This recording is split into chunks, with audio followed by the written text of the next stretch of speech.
আমরা এই মুহূর্তে চলে এসেছি দুর্গানগরে গীতাদির বাড়িতে। আপনারা জানেন যে বিগত দিনে আমরা অনেক খবর কিন্তু গীতাদি সম্পর্কে করেছি। শুধু গীতাদি নয়, এটা একটা একনিষ্ঠ একজন কর্মী বিজেপির। আর আজকে এখানে দেখতেই পাচ্ছেন একটা আলোচনা, মানে একটা চায়ের আড্ডা বলা যেতে পারে।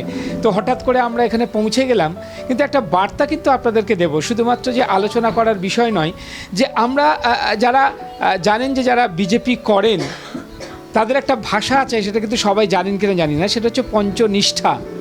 এই পঞ্চনিষ্ঠা কি সেই ব্যাপারে আমরা রমেন দেখে পেয়ে গেলাম। দাদার পরিচয়টা একটু দাদার মুখ দিয়েই শুনে নিই। আপনার পরিচয়টা? আমার পরিচয়, বর্তমানে আমি ভারতীয় জনতা পার্টির উত্তর শহরতলি জেলার উদ্বাস্তু সেলের কনভেনার। বিগত 40 বছর ধরেই রাজনীতির সাথে আছি এবং আরএসএসের সাথেও যুক্ত আছি। আর আমাদের যে রাজনৈতিক দলটি, এটা ভারতবর্ষে অন্যান্য যে রাজনৈতিক দলগুলো তার চাইতে একটু ব্যতিক্রমী রাজনৈতিক দল। আমরা ভারতবর্ষকে একত্রিত রাখার জন্য, ভারতবর্ষকে উন্নত করার জন্য আমরা আমাদের দলের কিছু নীতি আছে, সেই নীতিটার পরে দাঁড়িয়েই আমরা চলি এবং সেইভাবেই আমরা কাজ করি। এবং আমাদের গাইডলাইন্স দেওয়ার জন্য আমাদের উপর থেকেও আর একটা অন্য শ্যাডো ছায়া আমাদের সবসময় দেখে। এর জন্য ভারতীয় জনতা পার্টির বিশেষভাবে সারা ভারতবর্ষের যত জায়গায় আছে সেখানে কোনো করাপশান নেই এখনও পর্যন্ত, এবং আগামীতেও হবে না। কারণ আমি প্রথমেই বললাম, আমাদের যে নীতিনিষ্ঠ রাজনীতি, তার জন্য আমাদের পঞ্চনিষ্ঠা এটা আমাদের প্রধান, এবং আমাদের সকল রাজনৈতিক নেতা থেকে আরম্ভ করে কর্মীর এটা জানা দরকার, এবং আমরা সেইভাবেই আমরা কাজ করি। পঞ্চনিষ্ঠা প্রথমে কি, আজকে ভারতবর্ষের অন্যান্য রাজনৈতিক দলের মধ্যে এসব নেই। আমাদের যে পাপড়ি পদ্মের 5টা উপরে নিচে 3টা বিন্দু থাকে, তো সেইটা কেন? আমাদের এই যে পদ্ম ফুলটার দ্বারাই আমরা ভারতীয় জনতা পার্টির যে প্রকৃত অর্থ, এটা আমাকে বুঝিয়েছি। যখন শ্যামাপ্রসাদ মুখার্জি এই দলটি গঠন করে, তখন এই যে পঞ্চনিষ্ঠা, তখন থেকেই কিন্তু এই যে 3টা বিন্দু দেখবেন আমাদের পার্টির যে পদ্ম ফুলটা, তাতে নিচে 3টা পাপড়ি থাকে সবুজ, আর উপরে 5টা পাপড়ি। 3টা বিন্দু হচ্ছে এক বিধান, এক নিশান, এক প্রধান। আর ভারতবর্ষ যখন স্বাধীন হয়েছিল, তখন কংগ্রেস কিন্তু ভারতবর্ষকে আবার নূতনভাবে টুকরো টুকরো করার যে বন্দোবস্ত করেছিল, তার থেকে ভারতবাসীকে মুক্তি করার জন্যই এইটা। আর আমাদের পার্টিকর্মীদের যে কর্তব্য কাজ, তার জন্য পঞ্চনিষ্ঠা। প্রথমত কি, আমাদের জাতীয়তাবাদ, জাতীয় সংহতি। এই জাতীয়তাবাদী আমরা, কিন্তু জাতীয় সংহতি আমাদের মধ্যে দীর্ঘদিন নেই। কেন নেই? ইংরেজ, কংগ্রেস এবং মোগল, পাঠান এরা শাসন করার ফলে হিন্দুদের মধ্যে এই জাতীয় সংহতিটা নষ্ট হয়ে গেছে। কিন্তু আমরা জাতীয়তাবাদী কেন? আমরা যদি কাশ্মীরে যান, সেখানেও আমাদের হিন্দুদের গোত্র আছে, আমার পশ্চিমবঙ্গেও গোত্র আছে। আমরা যদি আপনি বোম্বে যান, সেখানেও গণেশের পুজো হচ্ছে, আমাদের এখানেও গণেশের পুজো হচ্ছে। আবার এখানে দুর্গা পুজো হচ্ছে, ওখানেও দুর্গা পুজো হচ্ছে। এই যে আমরা জাতীয়তাবাদী, যে আমরা একই গোত্রের লোক, সেটা আমরা জানতাম, কিন্তু আমরা জাতীয় সংহতিটা আমাদের নষ্ট করে ফেলেছিল। এই জাতীয় সংহতিটা আমাদের প্রথমে আনতে হবে। তার জন্য আমাদের দলের প্রথম যে কর্তব্য, সেটা হচ্ছে জাতীয়তাবাদ, জাতীয় সংহতি। দ্বিতীয়ত কি, আমাদের প্রকৃত গণতন্ত্র। গণতন্ত্র অনেক রকম, মেকি গণতন্ত্র। প্রকৃত গণতন্ত্র কি, যে আমাদের বিভিন্ন রাজ্য আছে, আমরা এবারও পশ্চিমবঙ্গের ক্ষমতায় এসেছি, কিন্তু আমরা যে সমস্ত রাজ্যে এখনো পর্যন্ত আছি, সেখানে আপনারা নির্বাচনের সময় দেখবেন না একটা লোক মারা যায়, কোথাও কাটাকাটি হয়, কোথাও খুনাখুনি হয়। এর প্রমাণ আমরা এবার দিলাম যে পশ্চিমবঙ্গে বিগত 40 বছরের নির্বাচন এবার আমরা পাল্টে দিয়েছি ভোলটা, যে নির্বাচনের পরে রক্তপাত পশ্চিমবঙ্গে অবশ্যম্ভাবী, কিন্তু এটা এবার হলো না। তার কারণ ভারতীয় জনতা পার্টি প্রকৃত গণতন্ত্রে বিশ্বাস করে। আমরা যেখানে আছি সেখানে সবাইকে গণতান্ত্রিক অধিকার আমরা প্রয়োগ করতে ছাড়পত্র দেই। এর জন্য আমরা অনেক জায়গায় হয়তো কোনো সময় অল্প ভোটে হারিও, কিন্তু আমরা প্রকৃত গণতন্ত্রের পূজারী। এটা হচ্ছে ভারতীয় জনতা পার্টির দ্বিতীয় স্ট্যান্ডার্ড। তারপর হচ্ছে প্রকৃত ধর্মনিরপেক্ষ। এই যে আমরা দেখি মেকি ধর্মনিরপেক্ষ, আপনি তৃণমূল কংগ্রেস দেখেন, সিপিএম দেখেন, কংগ্রেস দেখেন, তারাও বলে ধর্মনিরপেক্ষ, কিন্তু তারা কি ধর্মনিরপেক্ষ? তারা মুসলমানদের বাড়ি যাচ্ছে, একটা হিন্দু ব্রাহ্মণের মেয়ে ওখানে গিয়ে নামাজ পড়ছে, ওখানে গিয়ে ঈদ করছে। এটা না, আমরা ওই বাড়ি যাব, আমাদের স্বাভিমান নিয়ে যাব। আমরা মুসলমানদের সাথে মিশবো না তা না, আমরা মুসলমানদের সাথেও মিশবো, কিন্তু আমাদের স্বাভিমান নিয়ে মিশবো। ওদের যেটা ধর্মীয় আচরণ ওরা করবে, আমাদের ধর্মীয় আচরণ করব। এই যে মেলবন্ধনটা, এটা হচ্ছে প্রকৃত ধর্মনিরপেক্ষ। আর এরা কি করছে? মুসলমানের বাড়ি গিয়ে নামাজ পড়ছে, হিন্দু হয়ে গোমাংস ভক্ষণ করছে।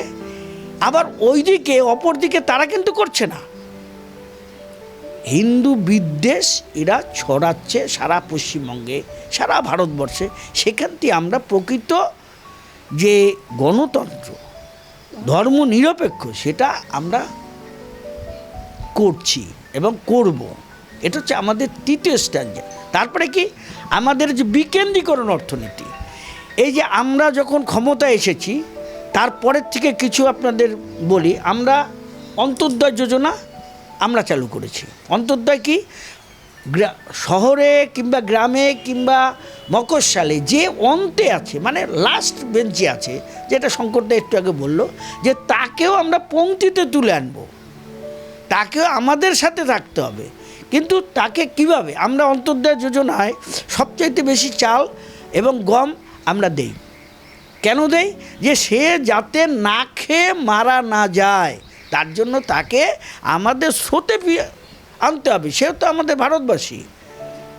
এটা হচ্ছে আমাদের প্রকৃত এই যে অন্তর্দয় যোজনা, সেইটার উপরে বেশ করেই কিন্তু আজকে আমাদের অর্থনীতি চলছে, বিকেন্দ্রীকরণ অর্থনীতি। আমাদের পঞ্চায়েতের মাধ্যমে সব কাজ হচ্ছে, মিউনিসিপ্যালিটির মাধ্যমে কাজ হচ্ছে, কিন্তু আমরা ওই কেন্দ্রীভূত অর্থনীতিতে বিশ্বাস করি না। কংগ্রেস যেটা করতো, সিপিএম যেটা করতো, যে কেন্দ্রীভূত অর্থনীতি মানে কেন্দ্রই সব করবে, আমরা সেটাকে বিকেন্দ্রীকরণ করেছি। আর লাস্ট হচ্ছে নীতিনিষ্ঠ রাজনীতি। তোমার নীতি নেই, তুমি রাজনীতি করছো, তুমি এসেই তাহলে তো চুরি করবা। এই যে এখন এই বর্তমানে তৃণমূলের ছাট মালগুলো, আমি একেবারে ভাষায় বলছি, তারা দৌড়ে বেড়াচ্ছে 4 তারিখের পর থেকে বিজেপিতে ঢুকে পড়বে, বিজেপিতে ঢুকে দেবো, কিন্তু রাস্তা নেই। আর ওরা কয়দিন পরে থাকবে না, যখন দেখবে যে বিজেপিতে ওই কাটমানিক পাওয়া যাবে না, বিজেপিতে দালালি পাওয়া যাবে না, বিজেপিতে কেউ জায়গা দখল করা যাবে না, তখন ওরা নিজেরাই চলে যাবে। এখন ওরা ভাবছে যে আমরা তো এতদিন খেয়েছি, দিদিমণির মাথায় হাত ছিল, আমরা লুটে পুটে খেয়েছি। আজকে বিরাটিতেই যদি বলি, উত্তর দমদম যে পৌরসভা, এটা একজনও সৎ আছে, একজন, মানে প্রধান থেকে আরম্ভ করে যত কিছু কাউন্সিলর আছে সব তো অসৎ। আর তারা এখন দৌড়াচ্ছে যে বিজেপিতে যেতেই যাই তাহলে বিজেপিতে আবার খেতে পারবো, কিন্তু খাওয়ার রাস্তা বিজেপিতে নেই। কারণ বিজেপি যদি খাওয়ার রাস্তা থাকতো তাহলে আমরা অনেক আগে ক্ষমতায় আসতাম পশ্চিমবঙ্গের। আমরা সেই জায়গায় নেই। আমরা মানুষের জন্য কাজ করব, আমরা জনগণের জন্য কাজ করব, কারণ জনগণ আমাদের ক্ষমতায় এনেছে। আর জনগণ যাতে সেবা পায়, পরিষেবা যদি সুন্দর হয়, তার জন্য আমরা কাজ করব। আমরা গতকাল তো আমাদের যাওয়ার দরকার ছিল পৌরসভায়। কী দরকার আমাদের? পৌরসভা অচল অবস্থা কাটানোর আমাদের এখন দরকার আছে। কেন গেছি? যে আমার এলাকার মানুষ আজকে যেটা আবর্জনা সেটা ফেলার জায়গা পাচ্ছে না, শহর অঞ্চল প্রায় হয়ে গেছি। তাহলে সেই জায়গাগুলোকে আমরা মাথায় রেখে আমরা কালকে ওদের সাথে বৈঠক করেছি এবং আজকের থেকে কাজ আবার শুরু করেছি। কিন্তু আমাদের দরকার ছিল না, আমাদের দরকার একটা মানুষের সেবা করা। এই মানবিকতার খাতিরেই আমরা কালকে ওখানে গেছিলাম এবং আমরা কিছু আমাদের যে এখন বর্তমানে এমএলএ কিছু কথা বলেছে ওখানে, যে কিছুদিনের মধ্যে আপনাদের এইখানে যতগুলো অবৈধ প্রমোটিং হয়েছে, যতগুলো অবৈধ বিল্ডিং আছে, তার কিন্তু লিস্ট আমাদের দিতে হবে। আমরা আপনাদের কাজ করে দিলাম, কালকে থেকে আপনাদের এখানে কাজ শুরু হয়ে যাবে, সবাই কাজ করবে এবং পরবর্তীকালে সব হবে, কিন্তু আপনাদের ওইটা দিতে হবে। এবার তাকে খুব ভয় পেয়েছে তারা। হ্যাঁ, যাই হোক, ব্যাপারটা হচ্ছে আমরা যেটা বোঝাতে চাইলাম যে একটা নীতি এবং আদর্শ এই দুটো না থাকলে কিন্তু একটা সংগঠন চলে না। আর আজকে যেটা উনি বললেন যে পঞ্চতত্ত্ব যে ব্যাপারটা, সুন্দরভাবে উনি কিন্তু খুব সুন্দর ব্যাখ্যা করলেন। আর গীতাদিকে একটা কথা বলবো যে এই যে দিলীপদার মুখে আমরা শুনতাম চাপে চর্চা যেটা ছিল, সেটা কিন্তু আমরা দেখি যে গীতাদি মাঝে মধ্যে করে। এই যে সবাইকে নিয়ে একটা চর্চা, একটা ভালো কিছু আলোচনা, এটা করলে কি সুবিধা হয়? দেখুন, আমরা তো সবাই কম বেশি কাজ করি সমাজের। এবার আমাদের লক্ষ্য কী? লক্ষ্য তো একটা স্থির করতে হবে, আর আমাদের কোন নীতি নিয়ে আমরা চলবো সেটাও স্থির করা দরকার।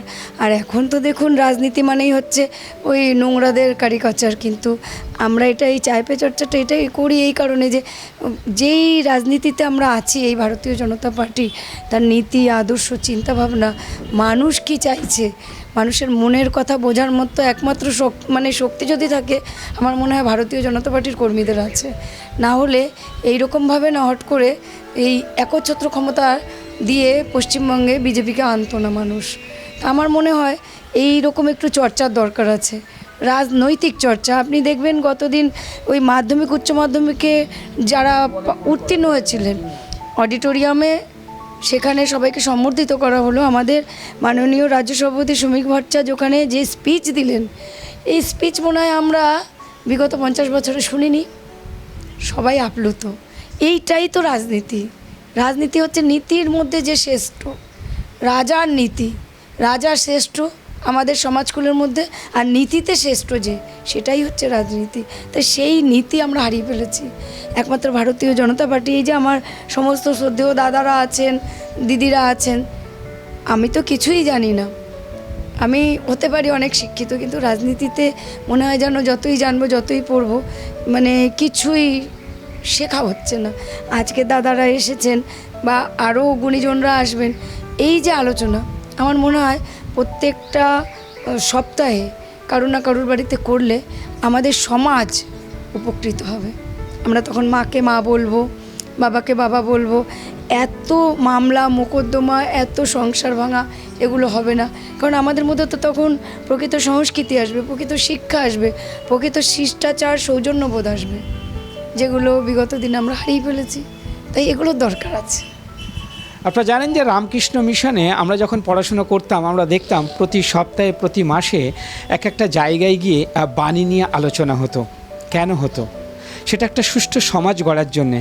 আজকে আমরা টিভি খুললে কি দেখতে পাই? যুক্তি, তর্ক, সমালোচনা, তাতে করে কিন্তু সঠিক সমাজ গড়ে ওঠে না। এই যে ছোট ছোট আলোচনার মাধ্যমে, বাণী নিয়ে আলোচনার মাধ্যমে, কিভাবে নীতি নিষ্ঠার মাধ্যমে যদি আমরা আলোচনা করি, তাহলে মনে একটা সুষ্ঠু সমাজ গড়ে ওঠে। এইভাবে এসটিভি বাংলা নতুন নতুন তথ্য নিয়ে আপনাদের সামনে হাজির হবে, দেখতে থাকুন। নিবেদন করছে এসটিভি বাংলা, সঠিক কথা সহজে বলা।